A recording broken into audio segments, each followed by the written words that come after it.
Good morning, you guys. Great to see you. Thank you so much for joining in. Hello.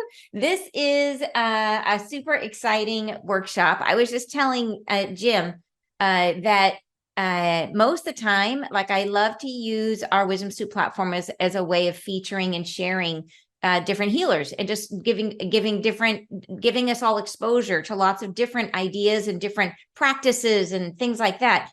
And I like to share that spotlight with as many people as possible. So usually I only have people back once, but this is Jim, and Jim is different. Jim, you got to have more than once because there's just a lot of Jim. There's a lot there, and it takes more than one session to get Jim. He's got something new and incredible to share with us today. So I'm super excited. Yeah, so it's definitely, he is a person you want to engage with because there's a lot. He's very fun, and you're going to love today. Anyways, good morning, everybody. We have a fabulous, fabulous view of everyone. Let's just see everybody's beautiful faces. Hello, you guys. And hi, Erica. So today we have with us for our Wisdom Soup speaker. And before I dive into the Wisdom Soup speaker, I want to share that we have coming up, if you are not aware, the Wisdom Soup Spirit Summit is coming up on Sunday, August 13th, and it is a whole day thing, so I can't mess the time up. It's all day. So it is our third time hosting this event. We had it twice before COVID, and then and this is our first time back since COVID. And the Spirit Summit is it is, I think, one of my favorite experiences. It is a celebration of healers and healing. And it's here in the Seattle area. It's all day long. It's 10 a.m. to 5 p.m. And we start out the day with speakers in the morning. We have a phenomenal lineup of speakers. I will be there channeling the angels live in person and guiding us through a super cool healing and a meditation and talking about all things ascension. And we will have Michael Sheridan there sharing his amazing work. He always has a new angle on dream interpretation to share with us. And then Kimberly Clark Sharp, she founded IANS. If you've heard of it's an international organization it's the study of near-death experiences. She started that like a total way shower, like 25 years ago, back when that was super taboo and no one wanted to talk about it. She started way back then and created this huge international organization. And she's since been featured on the recent Netflix show, Surviving Death. And so she's just a super cool lady. So she will be there. We will also have an amazing sound healer creating a beautiful soundscape for us, he is a phenomenal guy, amazing performer, who was also a semifinalist on America's Got Talent, believe it or not. So, but Rafe Perlman. So he's amazing if you haven't heard him. But there's a lot great speakers. And then in the afternoon, we transition to workshops. There'll be multiple different workshops to take you deeper. And this is all a healing event, take you deeper into healing experiences. There will be an incredible group healing experience, one of my favorite things from the event, where we have all the healers in the room. We have everybody's there, and we have healers all down the aisles and all down the sides holding and channeling healing energy into the space. And we have those who have hands-on modalities going from person to person, just working through everybody, and we're just raising the frequency in the room. And I will be bringing through the angels, and it is an intense healing experience. And you know how when you have a group, things aren't just doubled, it's like exponential. So it's like the room is vibrating. It is super, super fun. So then in the afternoon, we have the healing zone, which is 30 different modalities that you can sample, free mini sessions. Try things that you've always wanted to try, right? If you've never tried EFT, if you've never tried Elan healing, if you've never tried Reiki, if you've never tried, there's so many different bioenergy healing, 30 different modalities that you can just sample and pre-register for 4 sessions to begin with, so you don't have to wait in line if you don't want to. So anyways, it's going to be an amazing event. I hope you will join us. It is on my website, anntucker.com. There's a link to event, and you'll find the Spirit Summit there. And it's a huge, super fun. One of the best parts is community, is finding your peeps. So anyways, I hope you can make it. So, okay, moving on to, and you're saying, I already have my ticket. Woohoo! So we are today sharing space with the amazing James, or as I know him, Jim Divine. And Jim has been a speaker for us once before, and back when we were meeting in person, and wowed everybody. And he has just taken this to the next level since then. So now he's so in demand. He's not available to come to the Spirit Summit because he's got like 50 different events on his calendar. And it has a super unique take on palmistry. So he sees it in a really, really different way, in a way that through the palm and through looking at the palm, you can glean tons of amazing information. So he has a really, really unique perspective. And he was meant to do this work, like from age 12, he knew. And it's amazing how many of us have some formative experience in those early years where we're shown like some aspect of where we're headed. And he found age 12, he found like a little booklet that was like all about palmistry, like in his uncle's attic, you know what I mean? And was fascinated from the get-go. So those things don't happen by accident. So he is here to share this with us. He's going to have specific examples. I'd love for you guys to meet Jim or James Divine. Here he is. Let me put him on the spotlight for you. All right. Thanks for coming, Jim. Thanks so much, Anne. Thank you for that sweet intro also. I am so thrilled to be here with all of you and this community. Some of the folks I know and have seen before, both in person and online. And I am thrilled to share with you. Today, my presentation is all about the intersection between astrology and palmistry. So many people, when I read their palm, ask me, or as I'm reading their hand and I say something like, oh, you have a fire hand, or you have a water hand. And they say, oh, that's so funny because I'm a Pisces or I'm a Leo. Does it have anything to do with my astrology? Or what's the connection between my astrology, which most people know their astrology? Thank you, Linda Goodman in the 60s and 70s, and her book, Sun Signs. Good old Linda Goodman. Woohoo! And most people don't really know a lot about palmistry and what their element of their hand is. But that's why I exist. I want to be the Linda Goodman of palmistry. So that's what we're going to explore today. And we're going to explore the way in which palmistry, in some ways, this is a little bit of a sacrilege to the astrologers out there, completes our metaphysical identity. And I want to show you a little bit about what I mean by that. It might get a little bit geeky, but I think I'll keep it at a level that you'll totally get it. And I hope you super love this presentation. So I'm going to share the screen and we'll get into it. Can everyone see my presentation? Okay, good. So here we go. The heavens in our hands. You have the heavens right in the palm of your hands. So a little bit about me. I am a palm reader. I am a mystic. I explore lots of the metaphysical world, tarot cards, psychic phenomenon, all kinds of stuff that I can explore. I love doing and I'm super into and have been for most of my life, either as a deeply spiritual Catholic kid or as a woo-woo mystic witchy dude that I am today. And I love it all. So I'm super into it. Bringer of joy. So I have been called by other people a minister of joy or a joy monger because I'm a pretty happy, joyful kind of person. And I relish that moniker that other people have given to me. I'm a witch high priest, so I do practice a form earth-based goddess-focused spiritual tradition here in Seattle. And I really love that way of looking to nature and communing with our natural world. My husband and I live on Capitol Hill in Seattle. I am a proud stepdad and a grandpa, believe it or not.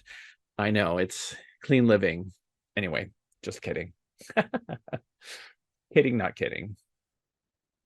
So today's lecture, we're going to talk about 3 ideas: metaphysical identity, the somatic influence on us, or what the influence is on our body, and do some demos and a little bit of how to. So those are the three things we're going to talk about. So what do we mean when we talk about our metaphysical identity? A lot of times when we talk about that, we might, what I mean by metaphysical identity is really our psychic vibration, which is at the root of how we express ourselves emotionally and physically. Our psychic vibration at the root of how we express ourselves emotionally and physically. And a lot of times, the way that we understand our metaphysical identity is through astrology. Like, oh, Anne might say, "Hi, Jim." And I might say, "Hi," and I'm an Aries. And she's like, "Oh, that's awesome." She would say, "I think you're a Libra, right?" Yeah. She'd say, "I'm a Libra." "Oh, that's funny. We're across the astro from the chart from each other." And I'm like, "Well, I'm an Aries with a Virgo rising." And she'd say, "I'm a Libra with a Libra rising." I'm like, "Whoa, that's so cool." Right. And so we would have this conversation. And this is like our metaphysical identity. Now, raise your hand. Is this something that you have done? Have you had this conversation with people and identified yourself astrologically? Raise your hand if that's you. Yeah. So lots of people have done this for sure. Yeah, exactly. So, and if you're really geeky and you know astrology, you might say things like, "I do that because of my Venus in Pisces," or "I don't have much air in my chart. So that's why." Of course, Anne would do the opposite. "I have lots of air in my chart, and that's why I overthink things." But anyway, I don't mean to out Anne or anything, but sorry, Anne. We know each other, so that's why. But what if, now I really want to know this about all of you. So go ahead and let me know if this is you. What if your astrological information doesn't fully describe you? Could there be something missing? Has anyone ever had that experience where they're like, "Well, sure, I get it, the astrology, you know, but it isn't exactly, I have to stretch a little bit to make this fit me, or it must be that I don't fully understand it." Has anyone ever had that experience? Yeah. Yeah. Aries says that. Anne even says that. Yeah. Some people are nodding. Yeah. So let me ask you this question. What celestial body influences humanity the most? So I'm going to open up the chat and I want to know, go ahead and put it in the chat. What astrological body, we have all these astrological celestial bodies, right? Like my sun sign, that's the sun, the moon, I haven't listed it there. What celestial body influences humanity the most? Okay, so Mary says the moon. And so, Mary, you're probably saying the moon because, like, the tides, and like without the moon, we wouldn't have life on Earth because it moves the water, right? Oh, totally. I get that, right? If you're going to defend the moon, right, you're going to be like, "I'm a moon girl." Yeah, the moon. Oh, Martha's like, gonna fight you. I'm not saying we're fighting, but Martha's like, "No, it's the sun." Because without the sun, we have no energy, we have no light, we're drifting off into space. The whole solar system, it's cast off into the universe. So who's with Martha, right? The sun. Come on, we're heliocentric. So Martha's on team sun. Lots of people are on team moon. Okay, Randy. Thank you, Randy Jones.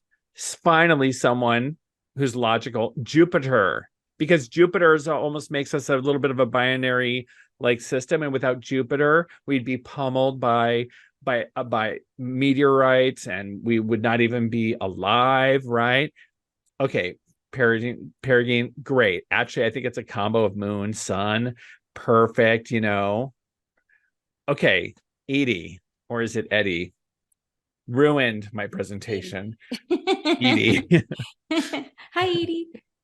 What about Earth? Edie, too smart. She read ahead. Did you get a hold of my presentation, Edie? Thank you, Edie.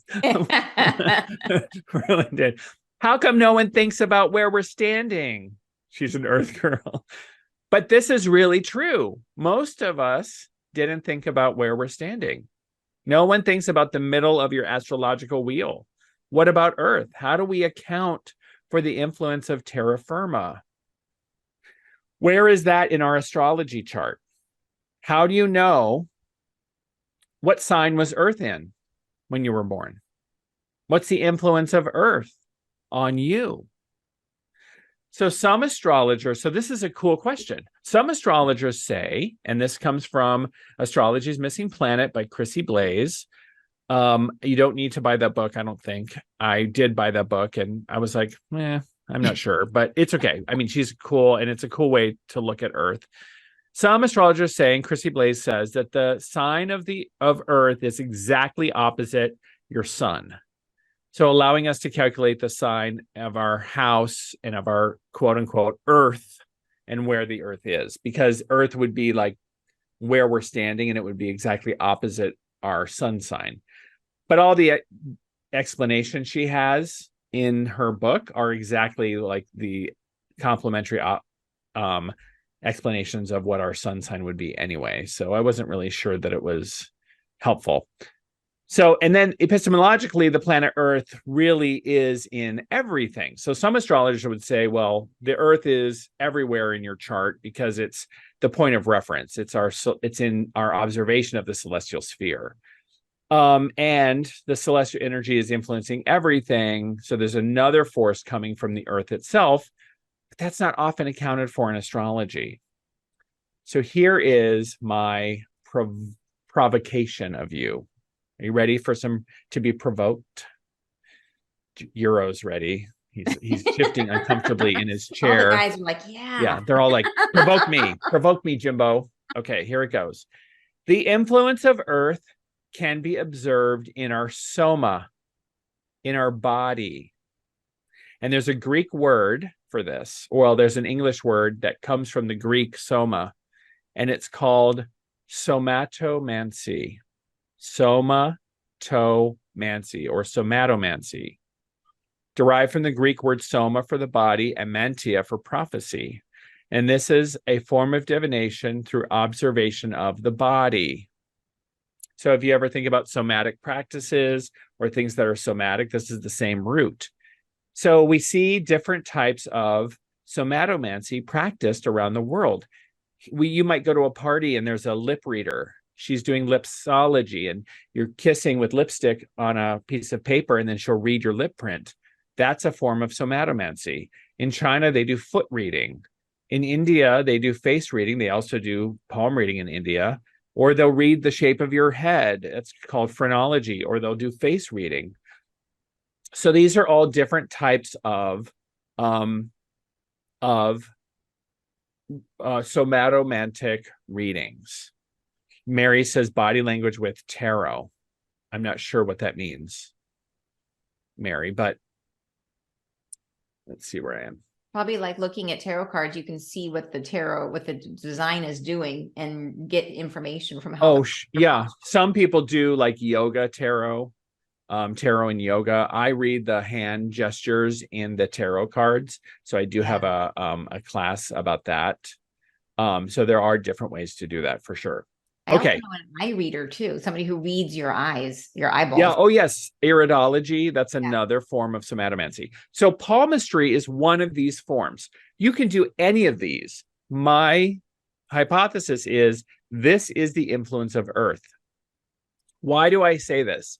When you go to India, when you have a Vedic reading, even in the United States, one thing that usually happens, actually invariably in my experience, I can't ever get a Vedic reading, astrology reading, without them looking at my body.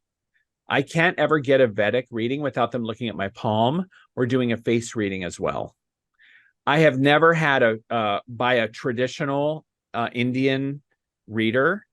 They always look at my hand. They always look at my body in addition to my astrology. Or if they're going to look at my hand, they're always going to also look at my astrology. Those go hand in hand. See what I did there? They always go together because there is, I think this is unbeknownst to them maybe, that dual influence of the sky and the celestial sphere and the celestial influence and the influence of Earth in our body. Where else would it be? And so this is really cool because exactly as above, so below is exactly this idea. Our body there's a book, right? Your body keeps the score. Well, our body is where the earth influence is, because when you trip and fall, you have the scars there on your body, right? And so yes, the book, The Body Keeps the Score, is about how trauma is stored in the body. But I think everything could be stored in our body, but also the psychic, the energetic influences of earth are stored in our body. And that's true in palmistry. As we move, as our unconscious movements create the musculoskeletal, over time, the subtle musculoskeletal movements and gestures of the hand, they show up in the palm. And these are things that palmists experience, and good palmists learn to read. So why pay attention to the body? What does somatomancy reveal that isn't already in the natal chart? Well, there's a lot. We start to see patterns of emotional temperament in our heartline, patterns of intellectual processing in our headline. We start to see all kinds of things in our temperament on the palm versus our chart placement. So it doesn't just have to be palmistry. It can also be with other somatomantic practices. Like in lipsology, we can read the elemental shapes, the bunching of lines, the pucker patterns, the cupid bow. In face readings, which is sketchomancy, we can read the 6 face shapes, the 6 eye types. And when we read these things, we can look at how we are acting in the world versus our sort of tendencies as influenced by our astrology. And so the metaphor that I like to say is this: our astrology is influencing us much like the weather. Or if you think about the astrology, it's kind of like the wall that is here behind me. My astrology is influencing me greatly, but it's like my background here, right? And I'm an Aries, and so I have this cardinal fire that's influencing me from behind. Or it's the weather system that's going to say, gosh, if the weather is sunny and warm outside, I might wear just a t-shirt and shorts. But if I have water hands, I'm still going to go out there and act in a compassionate way with my water hands, even though I've got this fiery astrological influence. So this is where people might say, gosh, why, as an Aries, do I have this fiery chart, and yet I am such a compassionate, gentle, loving dude? I should be this like fiery, like, I'll fight you Aries. How come I'm the Aries people hate the least? Right? Maybe it's my water hands. Right? That's someone once told me, you're the Aries I hate the least. And I thought that was really funny. Perigene says iron fist and a velvet glove. Yeah. Or I really do have, like, it's these water hands, even though I'm influenced with this sort of fiery nature that's sort of more like the weather system that's around me. So let's look at some examples. So this is all sort of out there. I want to ask, before I get into some examples, do you have questions about this theory so far? Does this make sense? Am I talking about people's heads? We can answer a couple questions before we get into some of the examples. So I have examples from Mary and from Anne. So if you have questions, I want to know, are people able to unmute themselves, Anne, or do they have to ask questions in the chat? You can put it in the chat. That would be okay. best. Put it in the chat. So what are some questions that you have before we show some examples? We'll have time for Q&A at the end also. So I just want to make sure. And just to recap for those who have joined, is that Jim has been talking to us about the somatic expression of our, really, like, if you think of astrology as being of the stars, he was saying, what is the biggest influence on us? It's not out in the stars, it's actually the earth. And how does that express through the physical body, and how do you read it in the same way that you read the stars, which is super cool. Donna's asking, which hand do you read? Yes, I read both in a full reading. The right and left hands do have a significant difference. Not as applicable in today's example. However, the right hand I read as how you express yourself in your public persona, in your sort of like when you're out in public, like at the grocery store, or at work, or with clients, or when you have to like go out into public. And your left hand is how you would express yourself when you're relaxed and with people you trust and when your guard is down. Awesome. Or internally. Yeah. And, So I read both. and we have several questions coming in about palmistry generally. Do we want to hold those to the end, or do you want to Yeah, let's hold those to the end. I really want to know if you understand the concept that I just spoke about, because I'm going to get into some examples. Yeah. Everybody raise your hand. Is everybody on board? Yeah. Okay, cool. Okay. All right, let's show some examples. I'm going to start with Mary. Oh, does Rebecca have a question? Oh no, she raised her hand. Okay, great. Okay, so let's start with Mary. Mary sent in a picture of her hand, and I also did pull her chart information. And so I'll start with just a little bit. So I have a link for you at the end where you can pull this type of chart for yourself also. So what I've done here on the left for Mary, Mary was born on July 22nd. Her birthday's coming up. You can send her gifts to P.O. Box. I'm kidding. So Mary is like 29 degrees Cancer. So she's the last few moments, 29 degrees, 29 minutes Cancer. So the last second of Cancer, Mary was born. Isn't that cute? Her moon is in Scorpio and her ascendant is in Leo. So we would look at this and we would expect her to have a lot of water in her chart. And sure enough, when we look at the elemental distribution through her entire chart, now this is not just her sun, moon, and rising. This is everything in her chart. We notice that her chart is mostly water. The second most dominant element in her chart is actually Earth. Even though her rising is in Leo, her second most dominant element is Earth, because of the rest of the stuff that we're not seeing in those big three. So those are the two big elements in her chart. So we would expect that with this Cancer Scorpio thing, right? Beautiful, watery. So Mary has this watery chart. And so just by looking at the elements, so there's a lot of other things we can read in someone's chart, but I'm just going to look at the elements just for fun. So if I look at someone with 42.5% water, I would know some things about Mary. Water is the element of compassion, emotions. It's one of the hardest elements in our society because I don't know if you've noticed, it's not safe to express your emotions in our modern society. Emotions are equivocated with vulnerability, weakness. If Mary, as a woman in a patriarchal society, shows anger, she is likely to be told as a young lady, "Don't you get angry at me, young lady. Go to your room." So anger is usually not safe for women or for people of color or for anyone who is oppressed. If she cries, that's okay if it's in the right context. Men, for instance, are not allowed to cry.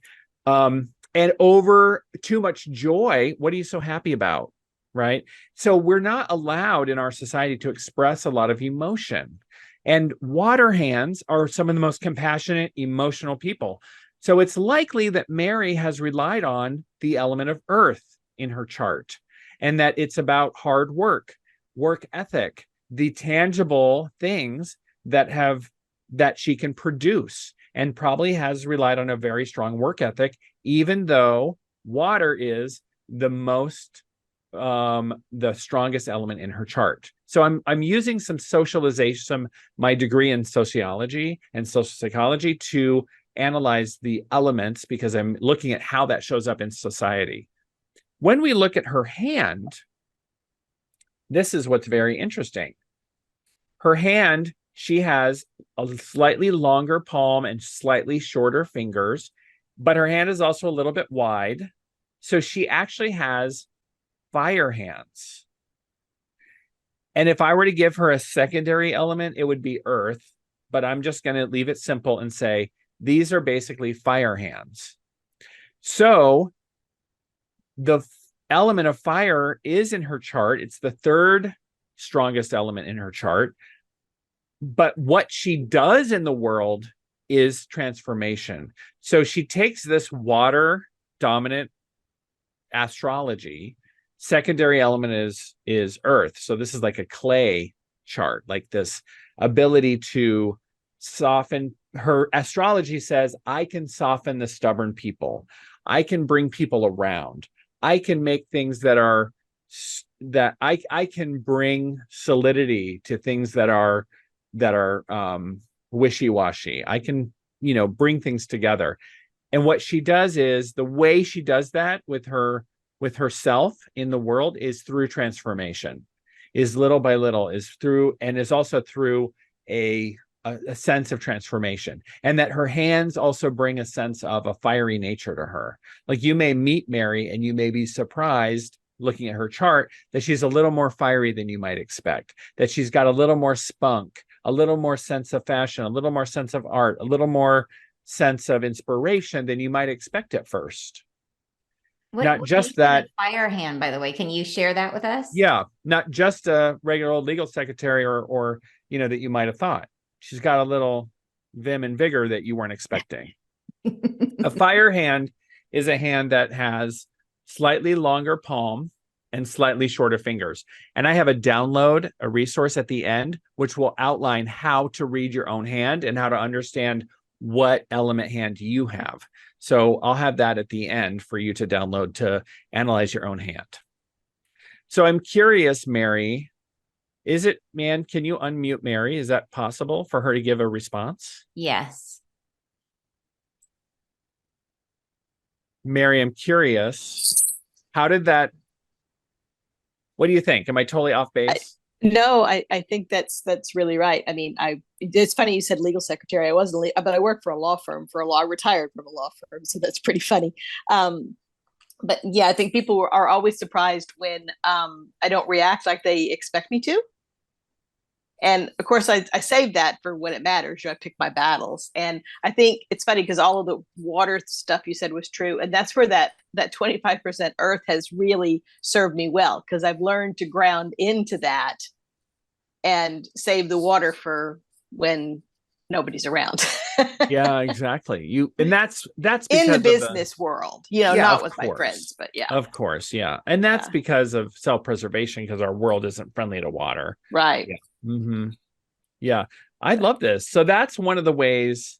So what is your thought about this as far as does this help explain a little more of your astrology versus your palmistry? I mean, you've learned a little bit about palmistry from me already. Yeah, it's really interesting because it's kind of, there really is a bit of a mirror too between I know that's the point of this, but really being able to see, and especially, I think, like I told you, I retired last year, so my life balance has shifted, and I can lean more into this fire and this creativity as well as the emotional, because it's the passion and drawing those two together. So yeah, I'm really, really leaning into that. And that little bit of air, I need to pay bills, and that's all I need to do. So that's all I need to do with that air. That's so cool. Now, are you left or right-handed? I'm right-handed. Right-handed. And then there's another question. Could this mean that you tend to do more physical chores to process emotions? That's one person's question. Do you tend to like dishes, or do you process emotions with? I think that's, and I've always kind of thought it was because I needed to bring order, to my brain, but that's why I'll go clean out a shelf, or sweep, just Swiffer the floor. I think that's really true. That's really cool. So this is great. I think y'all are really doing a good job in understanding how this sort of plays out. Yeah, fabulous. Thank you so much, Mary, for being a guinea pig for us. Oh, thank you for the deeper understanding of myself. sharing with us your date of birth and everything. Old, I don't care. Oh, and by the way, you don't need to send gifts. Somebody just buy me a gift certificate for a reading with Jim.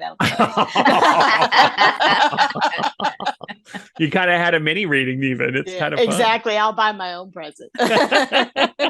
Thank you so much, Mary. It's a pleasure. Thanks. By the way, that was super insightful from Peregrine about the processing emotion through the hands. That's very clever, and that makes a ton of sense. That if you have fire hands, that you're going to be expressing it that way. That's really cool. Yeah, oh, I think Peregrine was also talking about the water and earth sort of connection, that like it's Mm. one of the ways of process emotions is through the physical. But Oh, then the interesting. fire is about that transformation and that transformational nature that Mary has that Okay. shows up in her hands too. So it's really cool and Wow. genius. Yeah. Okay, let's look at another person. This is someone named Anne Tucker. You might know her from Wisdom Soup. So here's Anne, Libra, born in September 28th. And her moon is in Capricorn and her ascendant is in Libra. And so So when that's we look at funny, Jim, because Anne's, when I do my own chart, I get ascendant Scorpio, Taurus moon. oh, did I do it wrong? I wonder why. I don't know. Are you using a different when I do regular, yeah, when I do print my own chart, that's what I get. I get Scorpio rising, Taurus moon. But if you want, you can because you've already prepared it this way. So if you want, it's just that it's not going to be accurate to me. Let's see. Let's make sure that I can do it real quick. Okay. ASTROTGME. We have a little bit of time. So let's see. I have close that. And Tucker, edit this profile. Okay, I have September 28th. Oh, because I had 1971 in there. Which is nice. I appreciate that. I made you my age. I'll take it. 8:42 a.m., right? Yes. Okay, got it. Next. Okay, so now, yes, this is incorrect. Thank you for finding that.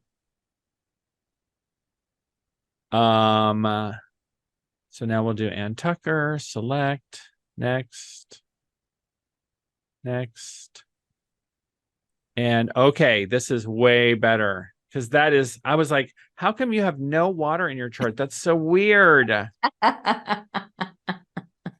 Yeah, okay. So I'm gonna print screen. And then I'm going to come over here. And I'm going to edit this. Okay. You're going to see me do some cool stuff in Canva. Are you into it? I have no secrets. I have no secrets. So use Canva, people. It's really fun. Yeah, we all love let's see. Where is uploads? Okay, upload files. Oh, wait. Yeah. Desktop is, it's probably this screenshot. Open. And for those of you who are just joining in, just to give you a recap, Jim has been talking to us about how in astrology we look at the influence of the stars, and then he said, "But what is the most impactful heavenly or part of the universe in terms of us?" And he says it's the Earth, it's the planet that we're on, and the way that we read that is not by analyzing the stars; it's by how that influence is reflected in the body. So by doing a somatic reading, a reading of the body. So he's seeing how that then expresses how reading the body is a complement to reading the stars because it shows you the influence of the earth, which is a super, super cool perspective. So he says that no astrology reading is complete without also a reading of the body to understand the biggest influence. So very, very cool perspective. And now he's going through and showing us how you might take someone's astrology and then add in an understanding of their body. And I am the current guinea pig. Yes, the current guinea pig that I'm fixing my oops. That's not you.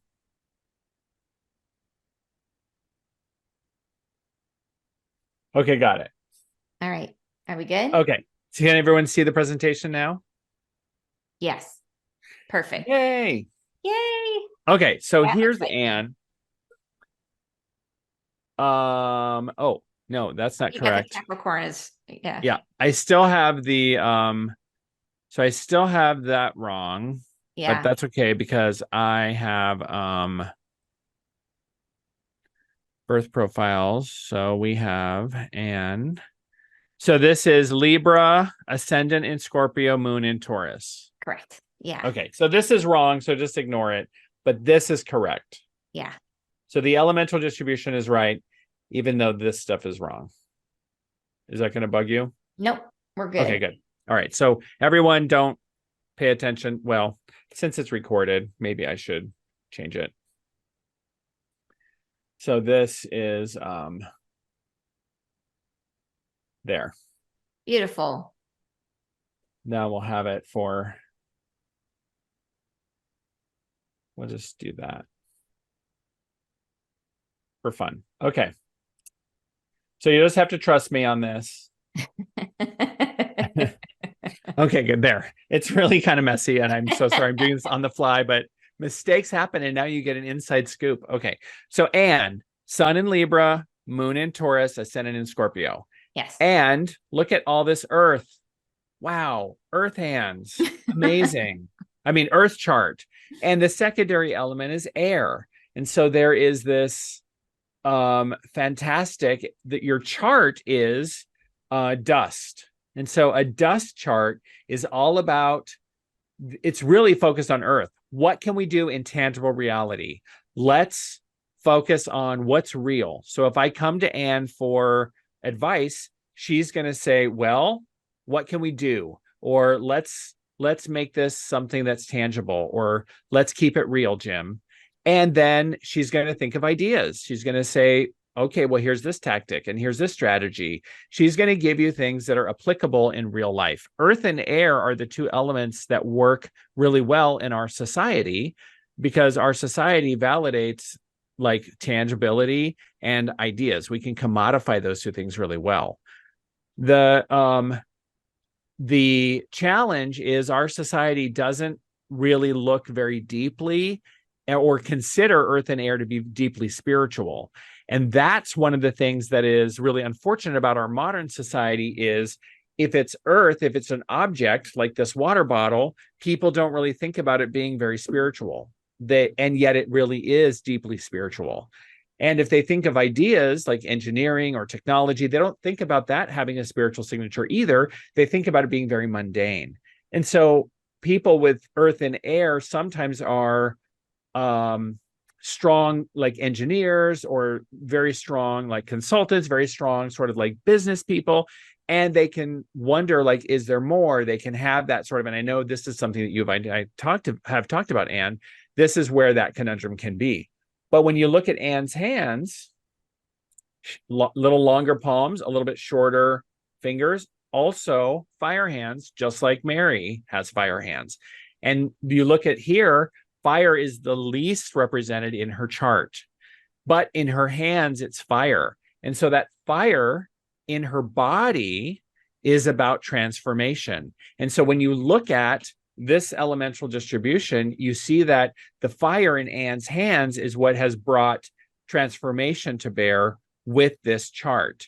So it is in her body, the fire that is in Anne's somatic experience that has said, we need to change the story. We can't just be this MBA level type of like, just, logic and rationality.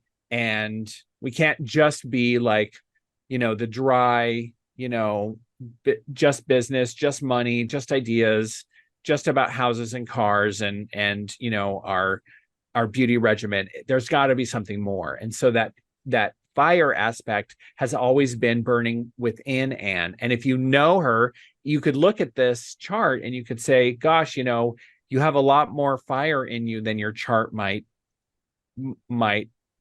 There's a lot more fire in you than it seems that your chart would say. And this is because the hands are all fire.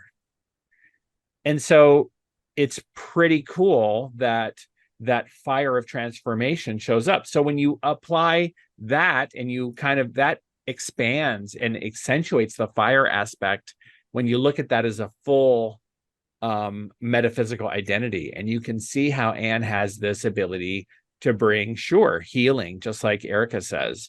You have this ability for transformation in those arenas. So this is where I can come to Anne, and if it was just her heart, if it was just her chart, she would give me practical ideas based on logic and applicability. But because she's got fire, she would say, but what about transformation? How can we transform the earth? How can we transform your mindset? How can we transform your setting? How can we transform you? And that transformation is probably what has moved Anne into where she is now and continues to be a driving force.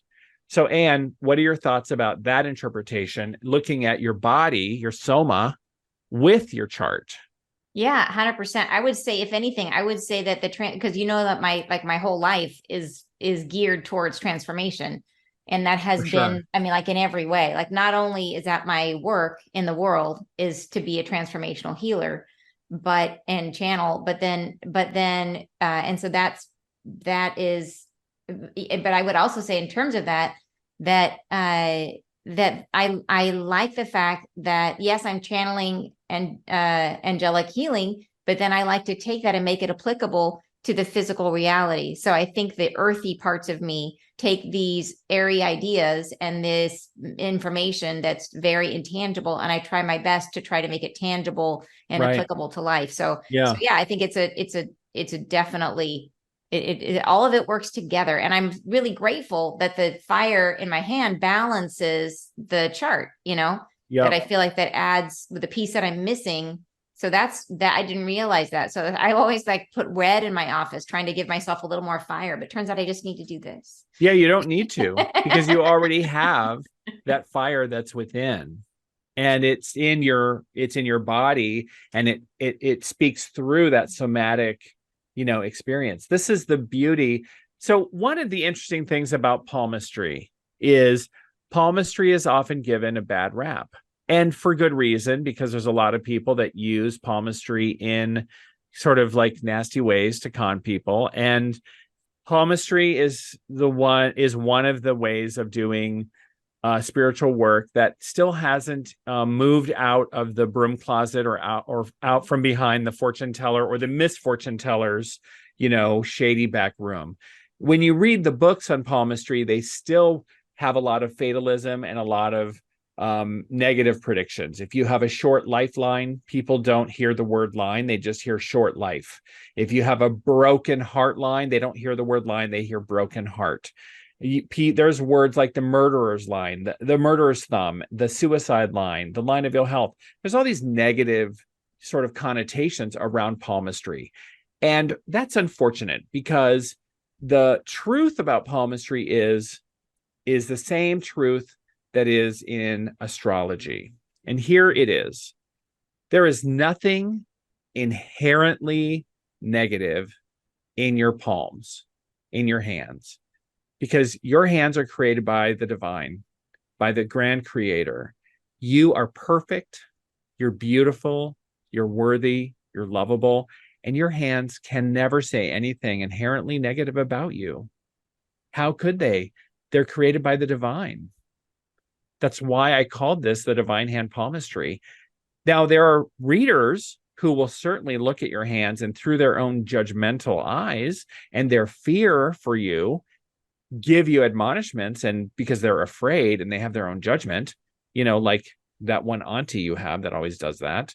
But it is not a fault of your hands. The fault is in the reader and the interpreter. Same with your stars. There is nothing inherently negative in your chart, but there's something with the way that people read or interpret your chart.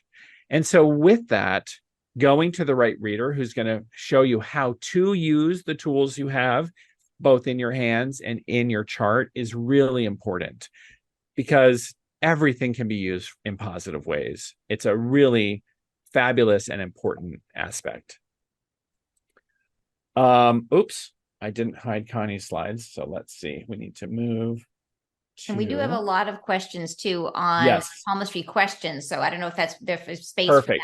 For that. Let's do those right now. So so what I recommend, if you want to incorporate somatic identity into your practice or into what you're doing, you can learn a somatomantic practice like palmistry, handwriting analysis, iridology, how to read irises. Incorporate something like that into your practice. Lipsology, there's lots of ways to learn.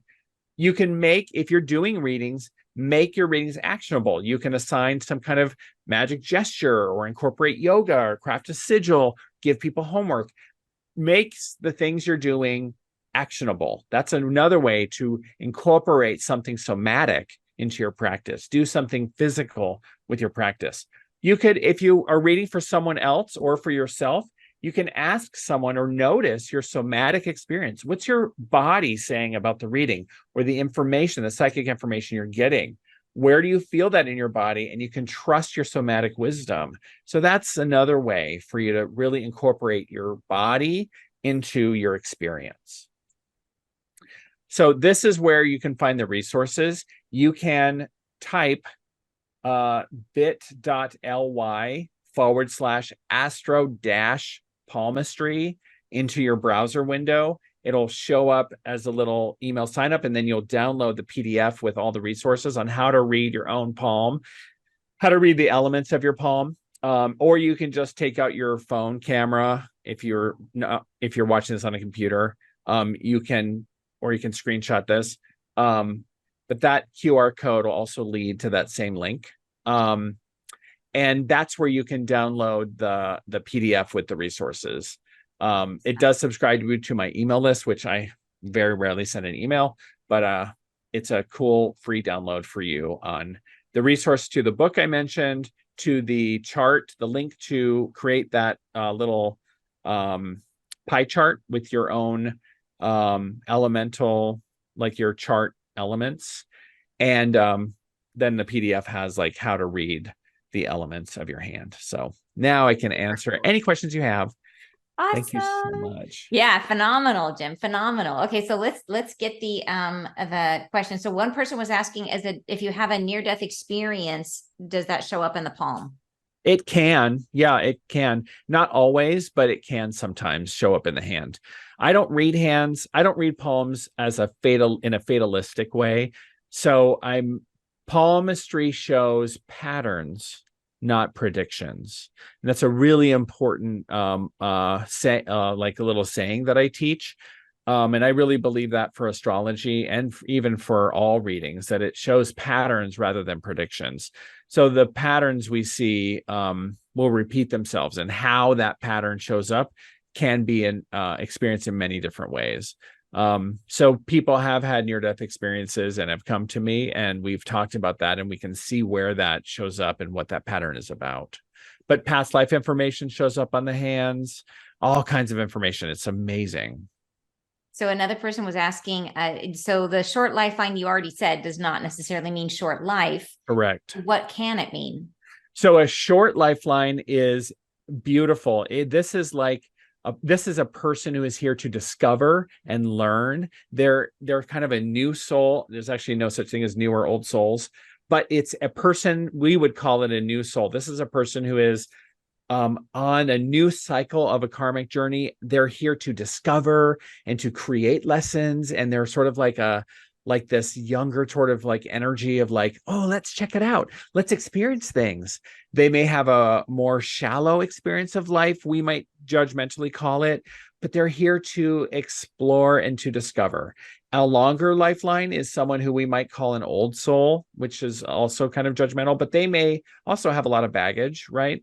Whereas the short lifeline may have less baggage. The shorter lifeline might be a little shallow, whereas the longer lifeline might have a little more depth, we might say. So those are the two different types of lifeline. Neither is good or bad, or they're both fantastic, and they have their strengths and their purpose. Longer lifelines tend to want readings and tend to want to explore the esoteric more than shorter lifelines. So we tend to see more longer lifelines be curious about the metaphysical world more often. And is there an order to read hands in? Should you do left, right, or right, left, or dominant?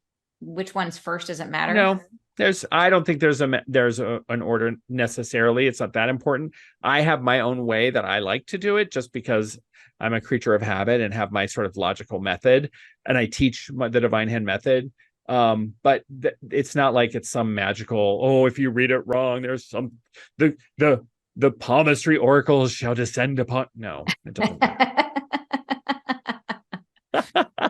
What about double lines or forked lines? Yeah, they all mean something for sure. There's lots of different. That's not a very satisfying answer. I know you So told me you're all ready for my intro to palmistry class, huh? I should, if you sign up for my email list, I will have my intro to palmistry class coming up, and it is fantastic. I think Mary took my intro to palmistry class and loved it. But the forked lines don't mean anything negative. They are often an ability to have discernment between choices, and double lines, it depends where they are. I If you have remember a you double, telling me, Jim, that because I have a double line early in my lifeline, and you telling me that I had a a guide guardian. or an angel with me in that time. Yes, that's right. So double lifelines can be a guardian. They have lots of different meanings. Double heart line depends on where it is and how it's situated. So it's a really lame answer, which is it depends. And it also depends on where, like, I need to see it in a lot of cases, right? So, of course, everyone is like looking at their hands, because the minute I say something like, you might have the girdle of Venus on your hands, and everyone's like, what, where, what is it? Which is super fun. So palmistry is beautiful because you know what? You are beautiful. Your hands are beautiful. They're created perfectly, just like you. And it's a joy to look at them and read them. And so I'm so humbled to be able to do that. So we have another question, which is which planets are fire signs? Oh, yeah. So planets are not fire signs. Planets are sometimes associated or ruled by fire signs, but the signs, the 12 zodiac signs, are associated with the elements. And so you have Aries, Leo, and Sagittarius that are fire signs. And then there are planets that are ruled by signs, but because there are 7 planets in the traditional way, and then 10 celestial bodies, 11 celestial bodies in the modern astrology, and 7 in the traditional astrology system. They have weird rulerships, and there's all kinds of weirdness about it. But so it gets all confusing. Yeah, so that's like a big question, and I'm not the best astrologer. I'm an expert palm reader. And then Peregrine is saying she wanted to know which of the planets in mine were fire signs. And they're definitely not my rising. So Libra is air, Scorpio is earth, I believe, and Taurus is also earth. So none of my top 3 are fire. I know that. She was asking on my chart, which was fire signs on my chart. Which of Anne's planets were in fire? Yeah. Oh, none of the ones that were in her top 3. So we would have to pull up her whole chart, and we would have to look at what were fire. And it might not be a planet. It could be her midheaven. It could be her ascendant, which is not a planet. It could be other aspects within her chart that were actually weighing the elements. Because that chart, that little pie chart that I showed you, is actually looking at more than just her planets. It's looking at her entire astrological chart and weighing the different things that influence a person beyond just the planets. Yeah. It's everything in the chart and where it goes. So that information is highly detailed, and it's sort of behind the scenes. But if you look at that link that's in the download, it shows you, it talks about the methodology that AstroTheme uses in order to calculate your elemental distribution. And if you're super geeky astrologer, it'll explain how that is. Not everyone likes AstroTheme, but I think it's a really convenient little chart to use. Super cool. And then Erica was asking is there any correlation between fire in someone's hands and the gift of hands-on healing? I actually, no, not necessarily. Sometimes there is. I have noticed that if someone has a combination element hand, like if they have lava hands, which is because not everyone necessarily has a pure element hand. Most people have combo element hands like lava hand is earth and fire together. People have lava hands, that's transformation of the tangible. They tend to be healers or find themselves in healing arts in some way, either as in the modern, in Western medicine, or even in holistic medicine, they could be also. but I also find that there are all these spiritual these markings on the hand. And if you follow my Instagram at Divine Hand Jim, which do I have that? No. Sorry, I have another slide that I'll show you. Which has my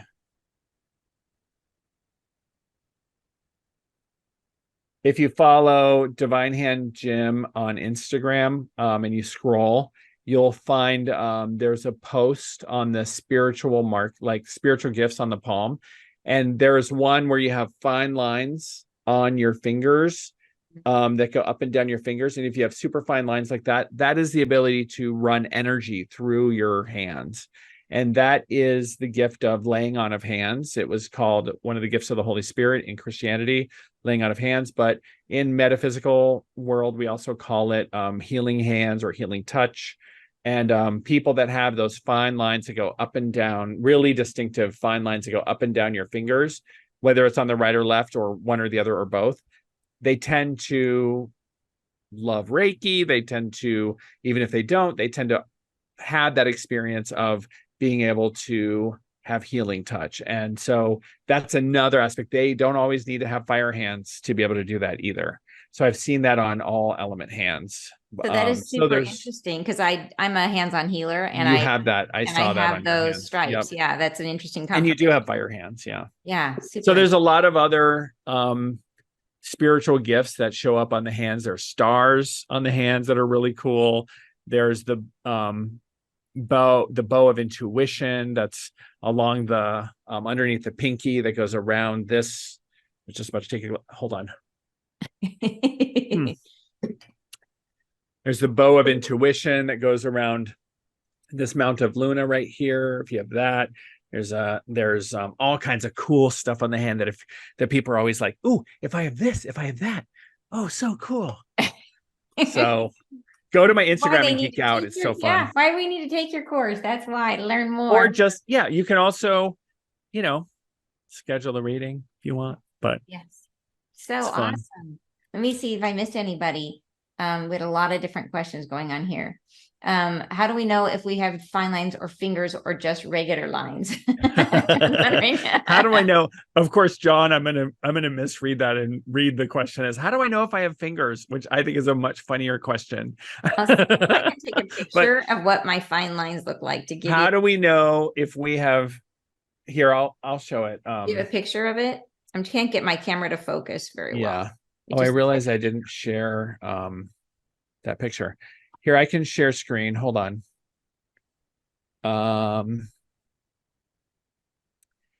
If I move, I can share your picture of your hand, Anne, because I have it here.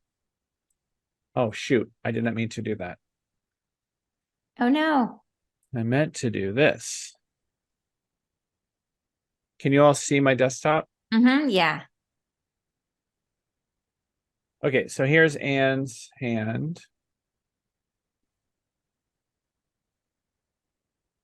It looks pruny, almost like I have, see how those little stripes are? Like you think maybe I've been in the tub too long?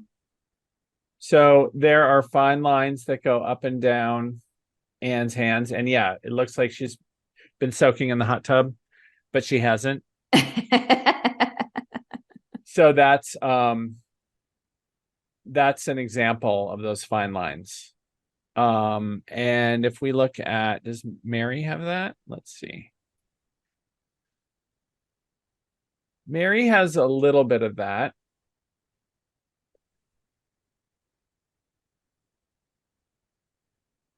Yeah, not quite, a little bit of that, but not quite in the same way. So this is more of what that looks like here. But Mary also has fire hands. She has a little bit of that also, but not quite as distinctive. There are examples of people that do not have that. I think in the PDF also I have examples of that. But if I pull up, I have so many hands. Let's see if I can find a hand that has that. That does not have it. Yeah, here's an example of a person who does not have that on their hand. Yeah. Oops. Sorry, don't mean to make you dizzy. Sorry, everybody. Oops. So here's a person that does not have those fine lines on their fingers. Does everybody see that? Yeah. John is asking, can anybody read palms, or does one need the ability to rely on spiritual aspects like channeling? Anyone can read palms. You don't need to be psychic to read palms.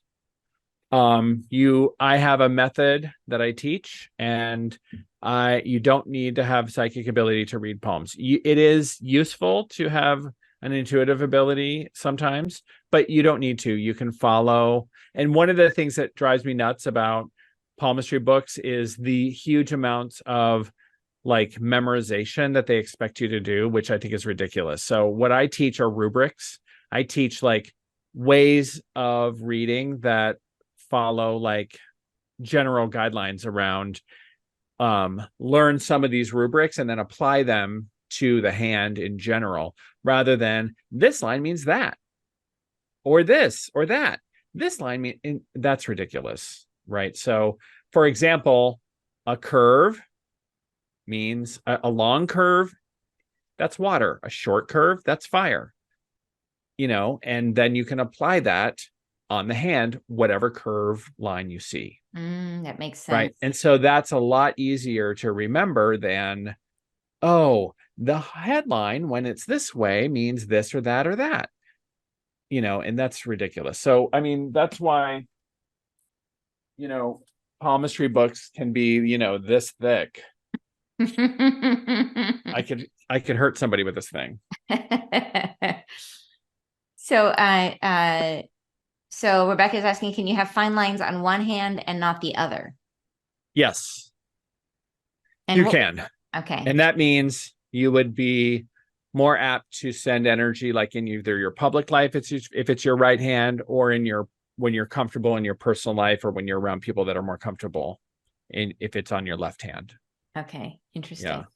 I love how everyone's looking at their hands. I'm even looking at Erin as Erin's looking down at her own hands. She's like, it is fascinating. Everybody's like, is everyone looking at their own hands? Like, oh my gosh, Anne's like, oh my God. Yeah.